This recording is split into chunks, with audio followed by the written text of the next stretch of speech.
let me tell you something about Hilary Jacobs Hendel, our very special guest today. She's a psychotherapist who switched from practicing traditional talk psychotherapy to accelerated experiential dynamic psychotherapy, AEDP. I'll be using those letters for the rest of the time because it's too hard to pronounce that forever. And then she went on to write a book called It's Not Always Depression, Working the Change Triangle to Listen to the Body, Discover Core Emotions, and Connect to Your Authentic Self. That was in 2018. So we're going to discuss her life and career and how she got interested in doing this kind of work. She grew up in New York City with parents who were a psychiatrist and a guidance counselor. And she has said that family time was spent analyzing thoughts and dreams. She went on to study psychology and after she got a degree in biochemistry. So Hilary, I'm interested how you grew up in this family and then you went off into biochemistry. Tell us a little bit about that. And first, welcome to the screen.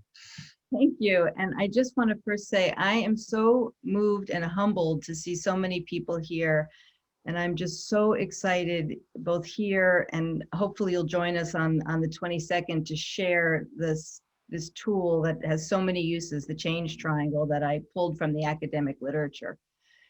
So basically, I was en route to become a doctor from the age of 3 and headed to medical school. And that's why I was a science nerd and I love science and everything about the body that there is to know. So actually, I wasn't a psych major in college. I was interested in Freud through my family and through a wonderful 7th grade teacher, Mr. Morris, who had us read Freud. And I just was so fascinated by the mind. And then I was on a track to go to medical school because it got me a lot of positive attention. And until I was pre-med and my frontal cortex of awareness woke up and I started to ask myself, well, what is it really like to be a doctor? And so came a whole different... Hello, Graham. Excuse me? Whoops, someone should be muted there. Sorry, go ahead. Yeah. So you want me to go on with my career trajectory? Well, I'm curious. Well, yeah, I can because I'm curious. You went from thinking about going to med school, getting a degree in biochemistry, and then you went into social work. So I'd like to hear. I'm going to ask you about a few of your pivots. Yeah. Hilary. So get ready for this pivot. So I ended up applying to medical school because I had to show my doctor father that I wasn't thinking of changing because I couldn't get in. That was my own ego. So I got into one medical school, thank goodness, to save face. But then I also applied to dental school because my problem, being an anxious kid, the light bulb went off that, oh my goodness, if I'm a physician, I'm going to have to deal with people dying. And then I was like, I don't think I can do that. And then I thought, well, what can capitalize on all my kind of medical interest and science interest, but not deal with death? And then I thought, I know, I'll become a dentist, which was ludicrous in retrospect, but it was the best that I could do not to start from scratch, which was just too anxiety provoking, like what to do with my career. So I ended up going to Columbia Dental School, which for the first 2 years we were with the medical students. And so I had a full medical academic education, which was what I loved. I loved school. And that really, I didn't know, it was really 10 years later that I went back to social work school. But that foundation has everything to do with why I fell in love with this triangle that I'm going to talk about hopefully a little bit today and a lot more on the 22nd. And so I ended up becoming a dentist, a full-fledged dentist. I hated it. I practiced for 1 year to make sure that I really hated it and it wasn't just school. And then I cut my losses because I knew I would get ensconced in the career and start making money, and then it would be hard to extricate myself. And that was really probably the hardest decision because I used to be like a good kid who did the right thing. And then I really got a lot of people angry with me, first and foremost, my father and my in-laws at the time, my ex-husband at the time. They weren't pleased. And then I floundered for 10 years putting off what I had been putting off for a long time of not knowing what I wanted to do. I tried different things in business because I was wanted to make a living. That was important to me. And then after 9/11, another pivot.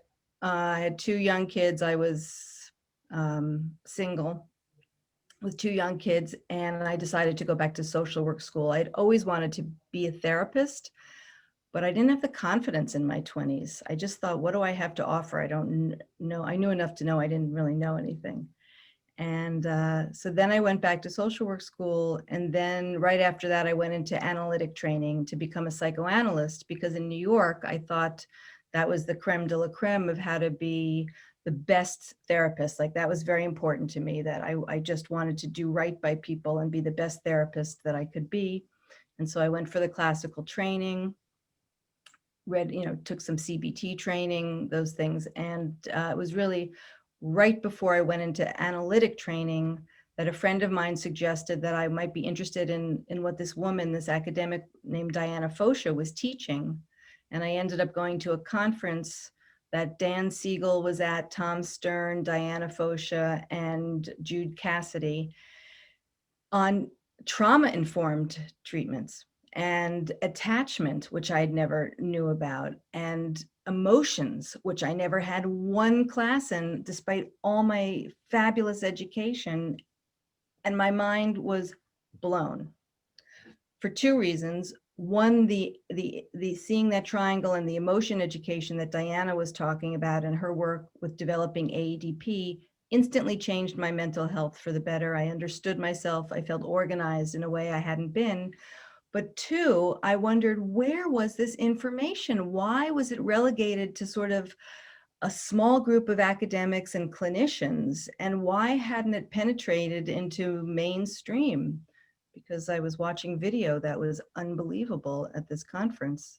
And then I began to study Diana Fosha at the same time, ADP, while I was studying psychoanalysis, which they clashed quite a bit at the time. Now they've integrated in my mind, and I love both of those trainings and lots of other trainings that I've done, because you can never have too many tools in the toolbox, as we say.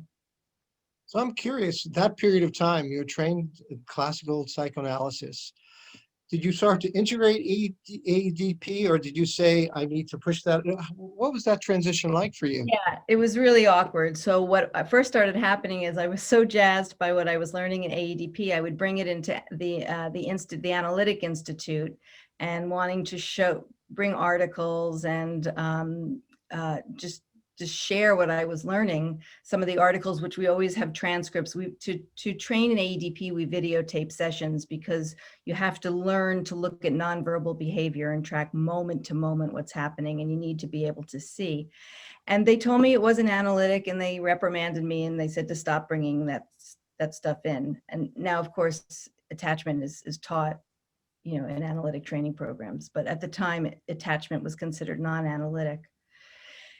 And so what I ended up doing is, the patient load at the Institute, where I was earning my hours to get the clinical social work license, I was trying, again, being the good student that I was adapting the analytic stance. But for some people, who had extensive traumatic backgrounds and emotionally neglectful backgrounds, the neutral stance I began to feel was actually hurting. I didn't know what was going on, but I started to secretly use AEDP, and I started to study shame, because the more I started to read about the academic books on shame, this was before Brené Brown started to write about shame publicly. It was Sylvan Tompkins and Daniel Nathanson's book, and Gershon Kaufman's books, which I highly recommend, that I understood that there was shame in the room, and that a neutral stance was actually creating more of that feeling. So I was just kind of secretly doing AEDP, and at one point I stopped training in AEDP because I couldn't manage both, and I felt that they were clashing. And then after I finished analytic training, I went full force into AEDP, which is really the method, the techniques that I practice, but the psychodynamic way of thinking is incredibly helpful. Especially, we're going to be talking about this triangle that diagrams emotions, anxiety, and defenses, sort of like id ego, superego, but it's updated for sort of neuroscience today. And a lot of what goes on is on the defense corner, which is psychoanalytic stuff is really good because you're talking about enactments, things that people don't have awareness yet. And how do you create awareness without shaming and getting people curious and compassionate in themselves so that they can look beyond the defense and into the feelings that are being evoked and coming up. So I just want to go back because I want to explore the triangle with you. But why you decide to write that book? What did you think was missing that you would be able to contribute with It's Not Depression? Yeah, so that was an amazing story. So I had been practicing AEDP for about a decade. And I had always thought, the minute I saw that triangle at that conference back in 2003 that I mentioned with Diana Fosha and Dan Siegel and Tom Stern, I just thought this was a public health tool. And why doesn't everybody know this? And there was nothing I could do about it at the time except share with my friends and my colleagues and say, this is very helpful to understand how the mind and body work. Before that, I vehemently argued that there was no mind-body connection. That is from where I came, that, you know, the mind was something and you can control your emotions. And then when I learned that you couldn't control your emotions because they come from this part of the brain where they get triggered, the limbic system, and then they shoot down into the body to activate the body. And then afterwards, we know we've had a feeling. But after learning that, I just had kept it sort of in the back of my mind that the tool was something important, and it was a tool, and I taught it to patients, the triangle. And then I worked with enough people where I felt that I had something to share. I had tried writing. My kids by that time grew up and left the house, and I had a lot more free time in my mind because I wasn't so focused on them. And I started to write to sort of have a hobby. And I tried to write on step parenting because that was something that I just knew from multiple angles, and that didn't work out. And then there was a column that the New York Times used to have called Couch. I don't know if any of you read that column, but it was about psychotherapy, and both clients and patients and psychotherapists would write into the Times as an op-ed type thing. And so I was on vacation one day with my husband, and I said, I think I have something to say. I'm going to write a column for the Times, never thinking in a million years that they would print it. But I wrote on AEDP through the lens of emotional neglect from somebody that I had been working with that had gone through every conventional treatment. So that's why it was an interesting story. They had been in and out of psychiatric hospitalizations for decades. They had tried every cocktail of medication and every type of therapy. And the last step was really electroshock. They didn't want to do that. And I started working with them, not wanting to reinvent the wheel and do the diagnosis of major depression or bipolar or personality disorders, which I'm not saying those are wrong, but I reconceptualized it as trauma, treated him. His name in the article was Brian, and he got well. And the article was published by the Times. It went viral because I thought I related to this stuff. My patients did, all my colleagues did, but it just had broad, because it's, when it comes to emotions, we're all the same in many ways. There's phenomenology of how emotions work in the mind and body. And so after writing that article, I had 2 literary agents come to me and say, we think that there's a book here, and is there something that I would want to write on? And I said, yeah, there was this triangle that I really thought that everybody should know about. And then they said, great, wrote a book proposal, and Random House bought it. And I knew I wanted to make a practical, no jargon, easy, like a beach read on emotions, so that anybody 15 years or older could just understand themselves so that they didn't feel, I felt so much shame about my emotions my whole life, and that I was supposed to be stronger, and what was wrong with me that I was anxious about this, and what was wrong that I would get triggered and feel, I'd get like mean or bitchy to my parents, and what's wrong with me. And then I understood, oh, nothing's wrong with me, and there's work to be done, and this is an efficient way to do it that I wasn't getting at in my own psychoanalysis, which we had to have 3 times a week to get through training. So what was it? This too on AEDP too. I wanted him to read all about it. He got annoyed at me too. So what was it? You said Brian been through a lot of therapy. What was it about the change triangle that made the difference for him? Can you tell us a little bit? We have a lot of therapists watching. Yeah. So what was it that clicked, that No, made a difference in his life, and how did he change? it's the whole thing. It's like, so we get no emotion education in our society, and therefore we have to resort on going up into our head and getting very thinky and resorting to defenses to deal with these emotions, which get triggered in the body and create all these weird sensations that we have no language to talk about, and they feel scary and they feel bad. And so what I did with him, and what I do with everybody, is we begin to dip into the body. So I knew that the goal, so if we say that I've sort of redefined mental health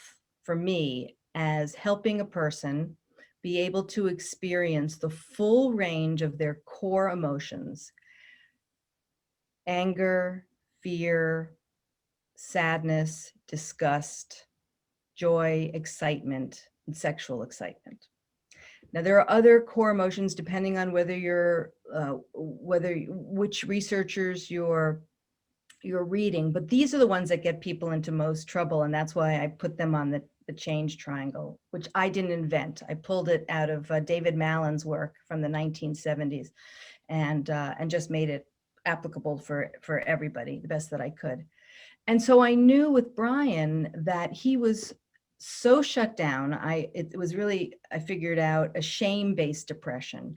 He was practically catatonic. And so the first thing I had to do was to get him connected to me a little bit more so that he could come out of his shell in a way that felt safe. So to co-create safety, which we do with AEDP. It's an attachment-based model and a model of trauma-informed emotion theory, theories of the authentic self, and theories of how people transform fast through positive neuroplasticity, positive brain change.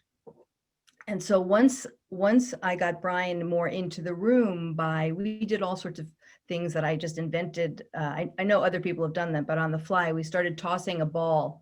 First, I tossed a pillow to him because I wanted to play. I knew he had liked playing ball, and it activates the body. It's fun. And we started talking through getting him to toss the ball back and forth, pillow, and then he brought in a ball. And once he was in the room, we could start to talk about, when he would say something self-deprecating, or on the change triangle, depression is a defense, because it's a way of shutting down. It's not, you don't do it on purpose, but it's a massive shutdown, like shame is, where you don't have access to your core feelings, often of rage for what was done to us as children, the hardships and the wounds of life, the sadness for the mourning for what the self has been through, fear. And so working the change triangle, you're basically using a variety of techniques and tools, helping people to move from defensive states. And one of the beautiful things about AEDP, in contrary to psychoanalysis, is the concept of defenses. I always felt was a little bit shaming in itself, like pejorative, like, why are you doing this? The resistance, those type of things. And we reframe defenses in AEDP as the best a person could do to survive under difficult circumstances. And those difficult circumstances really being a mathematical equation of overwhelming emotions, or affect is what we're really talking about. But for the public, I use emotions because I mostly write for the public. Is overwhelming affect in the face of too much aloneness. So that as babies and children, we cannot cope because our parents are supposed to be there regulating us. And so if they're not there, we have to resort to all sorts of defenses. And defenses, I'm defining on this change triangle as anything we do to avoid uncomfortable emotional experience or conflicted emotional experience. And we can use one emotion to defend against another emotion, but we use emotions or defenses, behaviors, thought processes, worries, addictions, character, logical when they get more intense. As the defenses move from these sort of light defenses to very hurtful defenses and strategies. And so it's really a matter of whatever the defense is, reframing it to get curious, to help somebody want to be compassionate to what are the feelings coming up under, and then largely regulating the inhibitory emotions that were the initial ones to push down. The inhibitory emotions are anxiety, guilt, and shame, and both of them have the capacity to push down our core emotional experience, which largely tells us their survival emotions and programs, what's good for us, what will help us survive. And the inhibitory emotions are mostly about kind of staying in the good graces of others. They both have evolutionary purpose. But the problem is when we have small amounts of guilt, which gives us a conscience, and shame, right, which teaches us to be good citizens, and anxiety, which alerts us. It's when we have chronic and too much shame and anxiety and guilt that we lose access to our core emotions, and then we lose access to our core sense of self, because our emotions are part of our core sense of how the environment is affecting us. Well, it sounds like a powerful framework, and I know your book is considered a self-help book by a lot of people who've just read it who aren't therapists. But do you use the triangle explicitly? Is there a psychoeducational component to your work, and you lay it out and you see, oh, they're getting it as part of your work? And how often do you reinforce that in your work? Yes, it really depends on the person, right? Because there are some people that won't even sort of as I would say, play AEDP ball, right? You have to be sort of interested in tuning into your body. And for a lot of people they're not interested. Not a lot, I would say 95% of my practice come to me because of this, and they've tried CBT and psychoanalysis and other methods. But for some people, they've either been too violated in their body, it's not a safe place, and we may spend a long time helping somebody get into their body. But I definitely teach the change triangle to everybody that comes in, because I just think that everybody, why would you not want to understand emotions? Emotions are affecting us constantly behind the scenes, like a puppeteer with strings. And unless you're aware, all throughout the day, we're somewhere on that triangle, whether we're in defensive modes or anxious modes or core emotional modes, or in our authentic self where we're calm. It's like that regulated state where we all want to spend more time, but no one is there all the time. And so to know where you are and then what to do next from a self-help, a self-care perspective is just invaluable. I remember being mired in bad feelings, and I just didn't know what happened to me. And I went through 2 clinical depressions that were stress related, one when I was getting divorced, and another when my ex-husband remarried, and I was just overwhelmed by the feeling of, oh my God, I'm all alone in the world. And it gave me a respect for my feelings that I really couldn't overpower and heap on the stress and heap on the work. But I still didn't understand depression and what to do with it and what it was from and how to heal it. And this is really a healing modality that gives us a roadmap and a tool to use.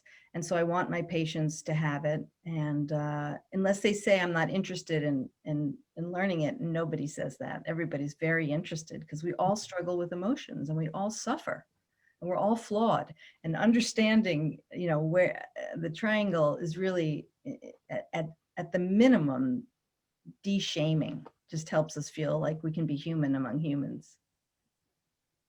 And it sounds like it's especially around depression it's a very useful tool. And have you noticed a change in either the amount of depression or quality of depression since COVID started a year ago in terms of patients, clients you're seeing now?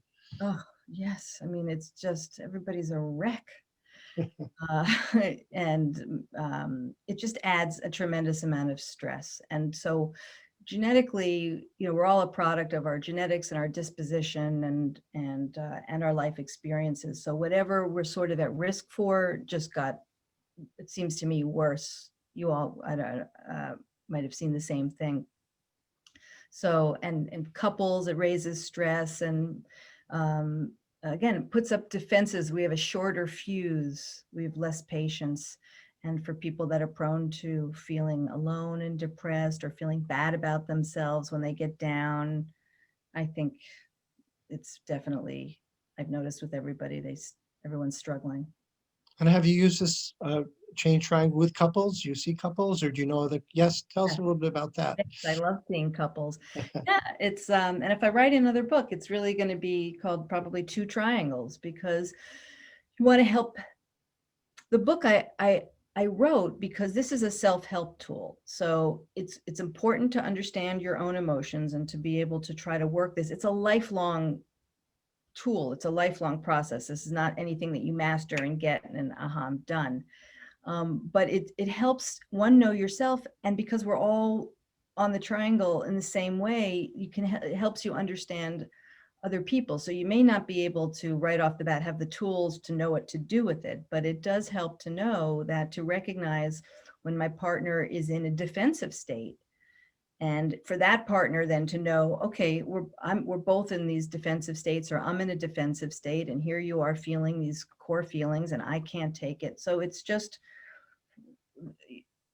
just helps. The more we understand what it means to be human, the more compassion we can maybe muster, the more patience we can muster, the less we take things personally, the more we understand the connection, which the change triangle sort of alludes to, with how the past is dovetailing on the present, right? Because we can have an emotion igniting us because somebody bumps into us or cuts us off on the highway, and that would be a sort of a present day emotion just kind of coming up. Or it can be a trigger for something in the past where we were humiliated for having a feeling, or in a moment of exuberance shut down, and then we get very small, and anytime we're exuberant, we're on the alert for being hurt. So all these things just help people understand each other. Mhm. And I hope that it's taught in high school one day. That's kind of my mission, is just to broadcast it enough so that it just becomes a part of basic education. Like we all have high school biology where you learn you have a heart and a stomach. It seems to me like the most practical thing is providing life tools, like understanding how emotions work in the mind and body, and actually teaching people some communication skills for how to talk with someone who's in a defensive state and help not exacerbate things, but make them better. I just have one more question, and then I'm going to open it up. So if you out there in the community have questions, either use that hand raising function or go to the chat line. The last question I have is, you've said you have a passion for helping people become their authentic or true selves. Just what is an authentic or true self? Yeah, so this is where the science is really interesting, and again, I just want to say that everything in AEDP is really backed up by cutting edge effective neuroscience. So the idea of like what is a self has been philosophized, right, since way back into the beginning, the dawn of man.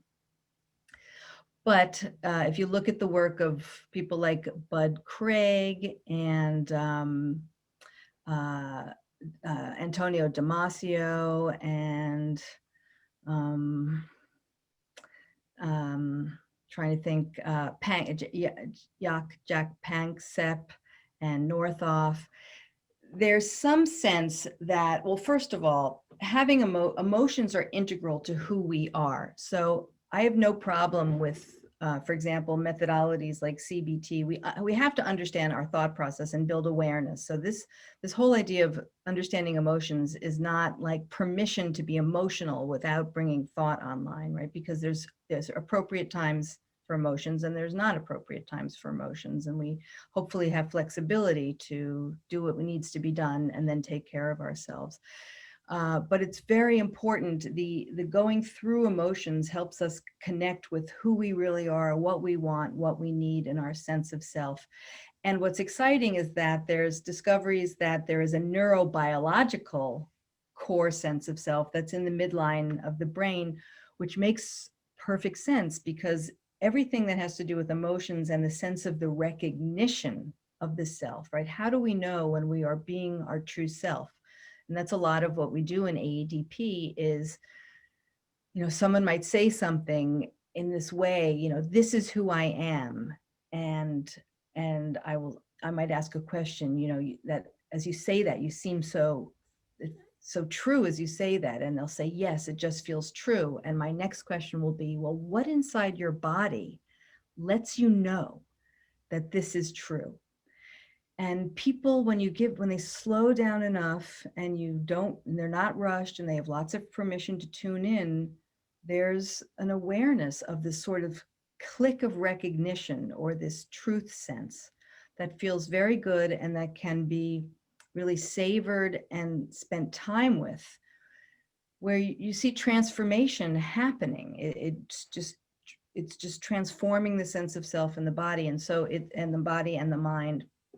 And it has to do with a focused awareness, because these midline structures are about executive functioning, being able to notice emotions, being able to notice how they feel in the body, and being able to get comfortable enough to stay with them. And in a nutshell, that's what the book is trying to do. It's trying to demystify emotions, because everyone's scared of emotions because we live in an emotion phobic society that says we're not supposed to feel. And if we feel there's something, we're weak, although that's slowly changing. So that when you can give people enough education, like I had, it really helped me not be so frightened of myself, and that I could lean in to the self-discovery.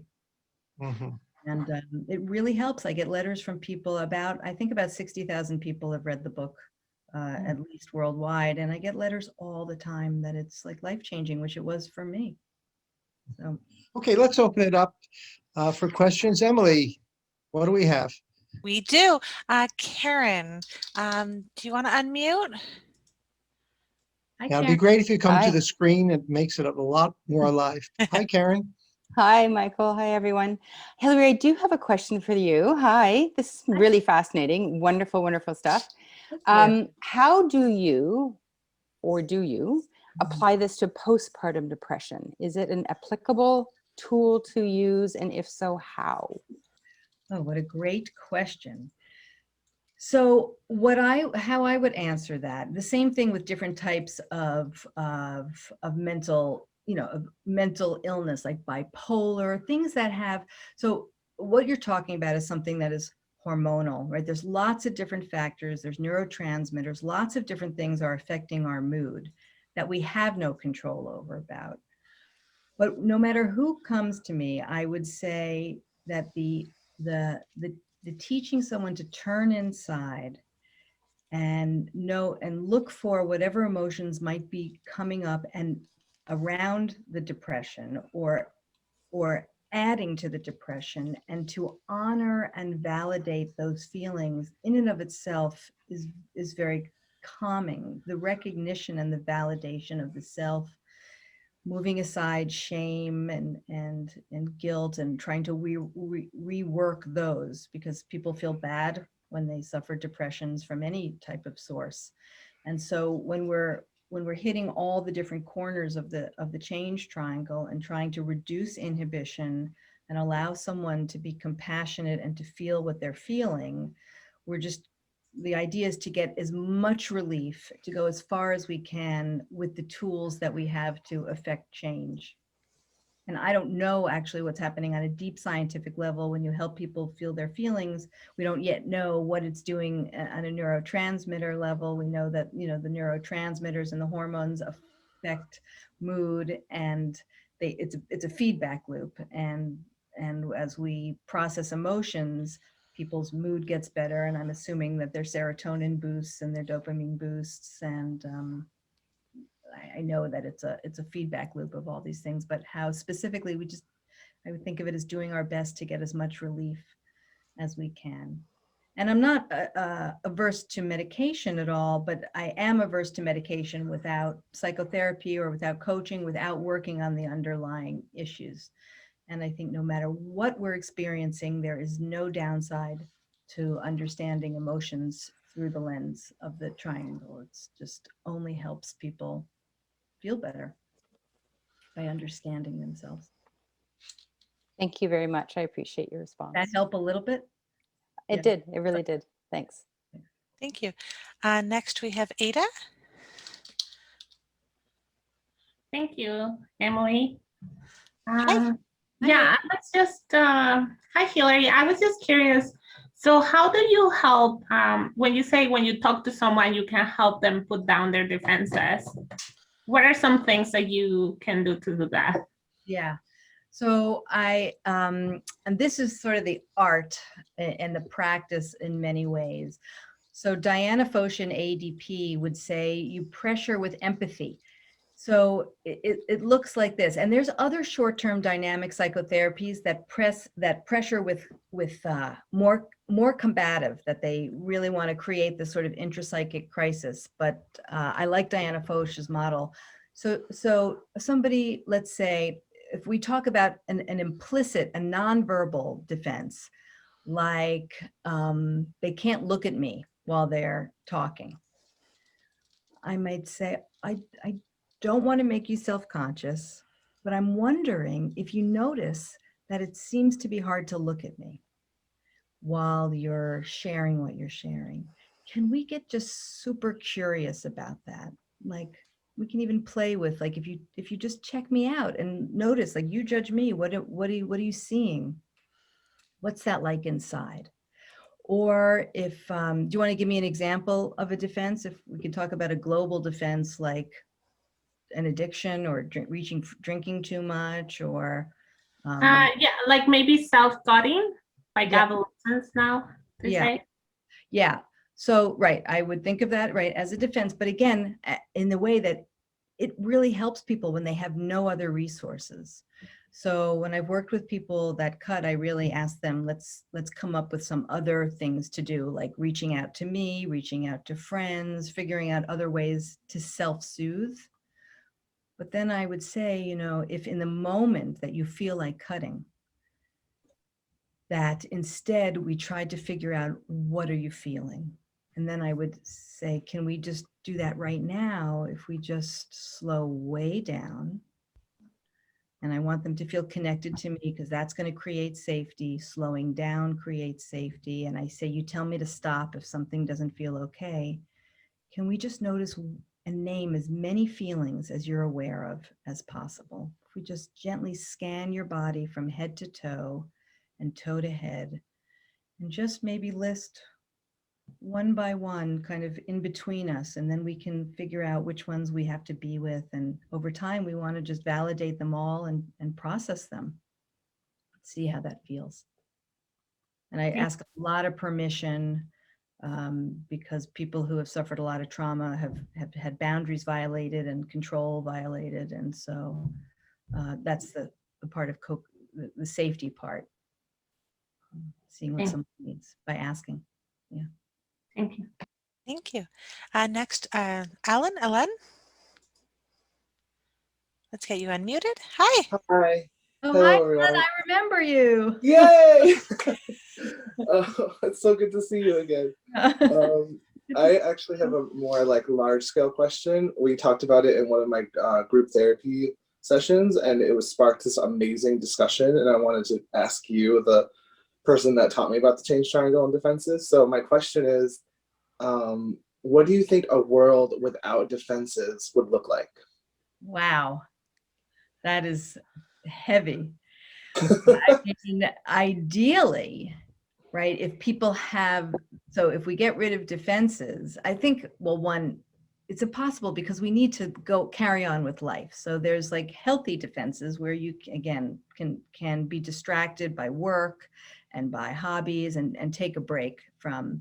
Although I have to say that most of the time I've been doing this so long, I sort of can check in with my body. But I think ideally, I think where you're going to is that people are relating genuinely and authentically and supporting each other and having empathy. And I often think if from the get-go, everybody was taught about empathy and what it means, how do you support someone who's having sadness, as opposed to saying, you know, cheer up, right? But how do you learn to just sit with someone without trying to fix sadness and saying, you know, what do you need? How can I support you? And do you want a hug? And then people move through their feelings. I think there's potential for a much better world. What do you think, Alan? Have you given it thought? Yeah, so I was actually thinking like, I've, cried in public before, like just like publicly grieved. And I was thinking if defenses were lower in our culture, people would be more publicly expressing their feelings. Like I feel like people would be angrily doing stuff, and then people would be like crying in the street, or people would be like dancing in the street, because I've danced before.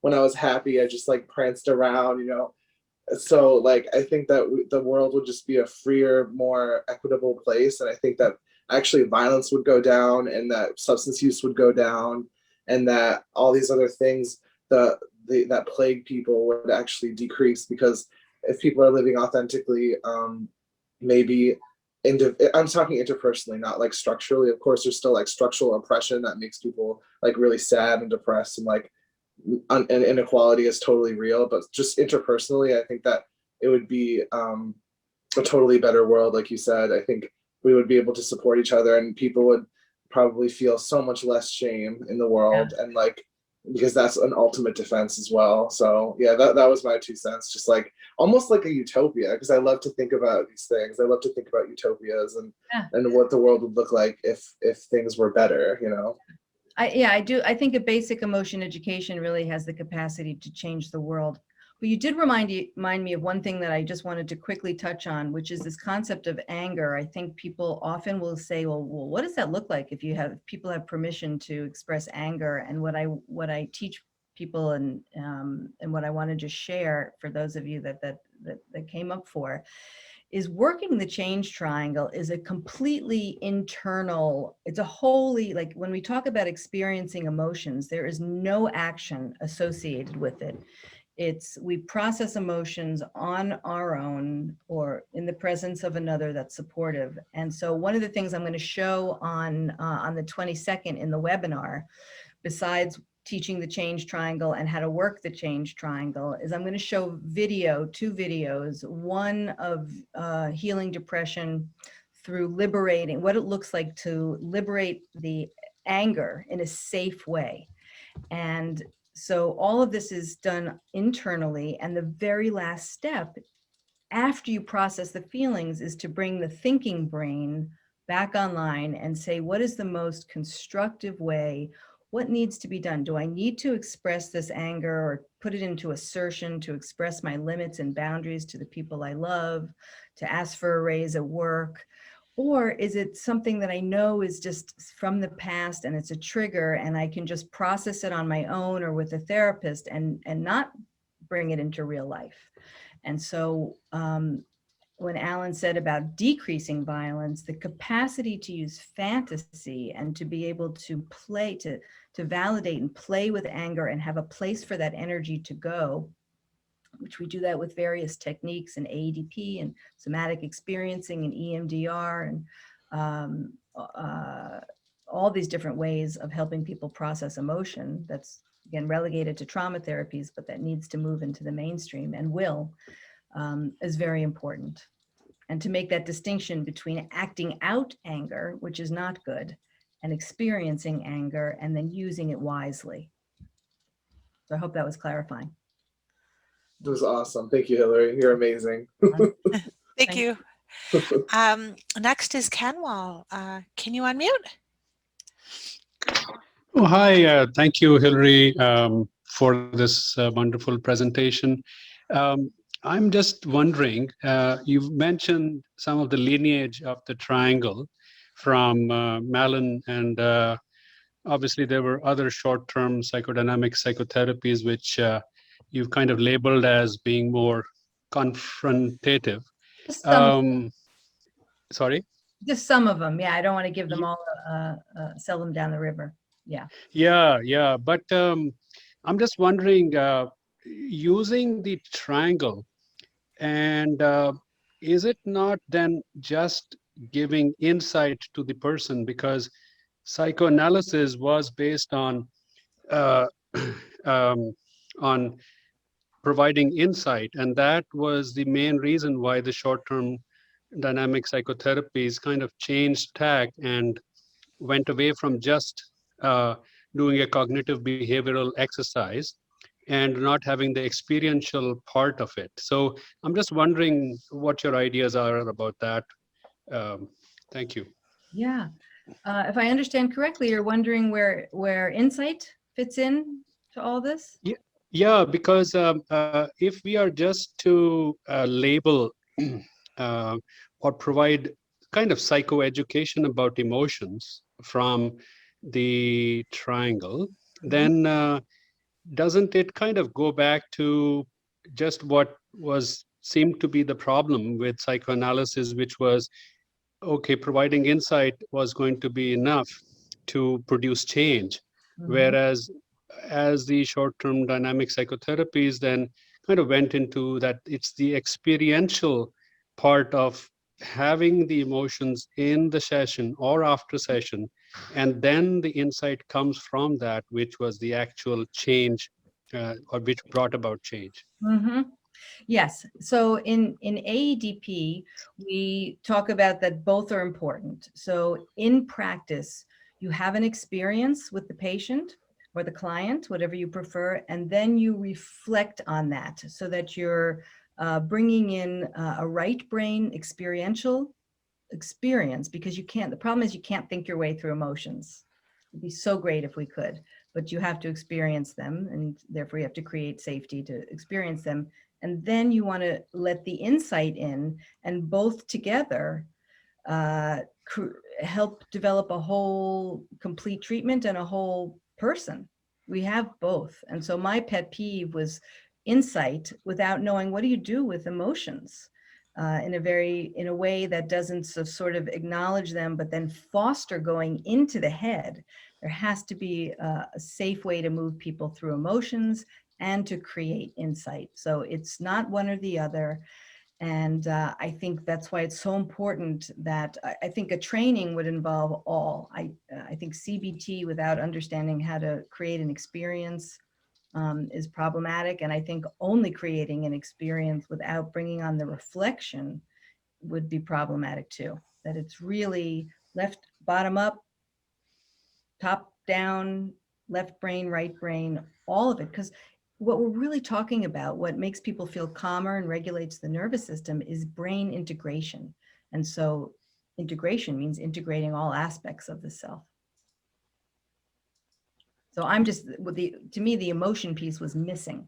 And it was like it was a pet peeve that I initially felt that it was missing. And now I feel like it's a moral outrage that it's missing. Thank you. Next we have Deborah. Hi, Deborah. Hey, thanks so much, Emily and Hilary. This is just amazing, awesome. I am rushing out right after this is over to get your book. Can't wait to read it. And it really resonates with everything, my little journey over the last 10 years. So I have a few different questions. My first one was from kind of the beginning of when you were taking us through your journey, which led you to all this. How did you decide on going to social work school versus, say, graduate work in psychology? I get the med school thing being done with that, but. Yeah, so just really quickly, it was because I was 39 years old and I had had so much education and I didn't need that for the validation. In other words, when I was younger, I needed to, have good school names behind me for, for better and for worse. But here I just went to I went to Fordham University. It was 10 blocks from my house. They were flexible I was having the two children that were young at home. And so it was really convenience and quickness, because I knew that I wanted to go into private practice. I knew I was going to go into psychoanalytic training. Yeah.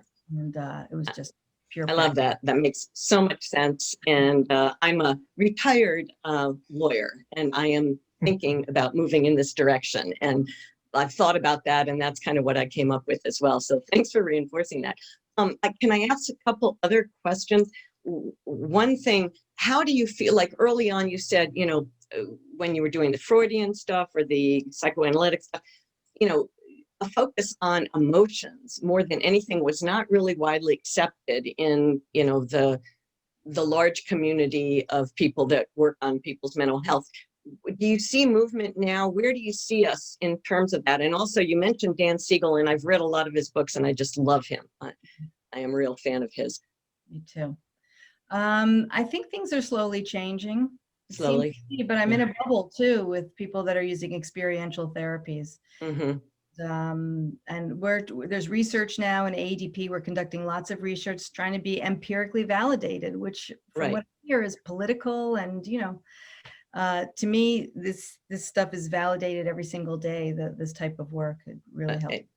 Absolutely, from my perspective. And to be honest, from my, don't have to tell how many decades old I am, but you know, the psychiatric approach is kind of just leaves so much to be desired. And I hope we're really, really moving away from that and rigid diagnoses.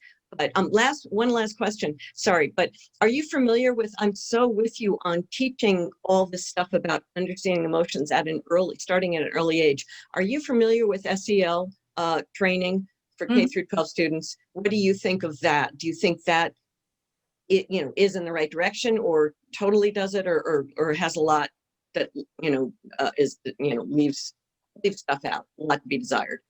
Yeah, I mean, I don't know so much about it, but I'm in that world and I think it's in the right track. I think parents and teachers first need emotion education. Yeah, I hear you. Yeah, absolutely. Thank you so much. You're so welcome. Yeah. I think we have time for one more question. Talia, let's get you unmuted.